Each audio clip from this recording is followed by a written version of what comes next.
Устаз деги эле азыркы тапта ушул соода тармагына аралашкандар десек да болот. Ошонун ичинде көпчүлүгү мындай көбүрөөк акча менен алектенген ишкерлер болобу, акчаны кайсыл бир казинодонбу же спирт ичимдиктерин сатыппы пайда кылып таап алышып, анан аны атайын молдолорго алып барып адалдатат экен. Ушул негизинен эле акчаны адалдатууга мүмкүнбү?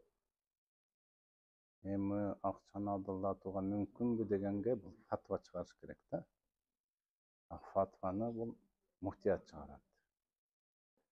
Кайсы бир молда өзүнчө чечим чыгарбаш керек, бул жакшы эмес. Анткени Куранда өтө кайтып утулган, силер көрдүң беле, мен адал дегенди арам кылып, арам дегенди адал кылгандар кафирлар деп келет да. Ошон үчүн бирдекени адал кылыш же адалды арам кылыш деген бул чоң куфурлук, коркунучтуу сөз.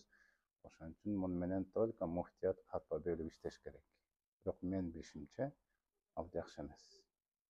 Ал молдо сөөрелер, көз ачыктар, акчага кызыккандар жасашы мүмкүн деп эсептейм. Акчаны алып келген болсо ошол адал жактан таап келип, биз аны бирок жакшы максатта пайдалана турган болсок, бул кандай болуп калат? Сурооңузду мен мындай түшүндүм. Ошондой арам акча менен келип калса, биздин клиникага дейли, ошону эмне кылабыз? Бул маселеде биз аны териштирбейбиз. Биз аны каяктан таптың, сойкулуктан арак саттың деп биз териштирбейбиз. Биз кылган кызматыбызга алабыз, ал адам.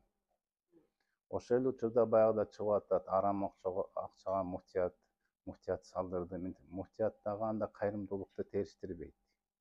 Ал берген акчаны кайрымдуулуктар алат. Каяктан келди, эмнеден келди териштирбейт. Бул маселеде тетиги харам кылган адамдар өздөрү жооп бере берет. Ал ошол эле учурда бечараларга, ушундай жакшы имараттарга кетсе, териштирме жок, ушу биздикиндей эле. Биз да териштирип ала беребиз, ал биздин кызматыбыз. Ошон үчүн биздин кызматыбыз адал.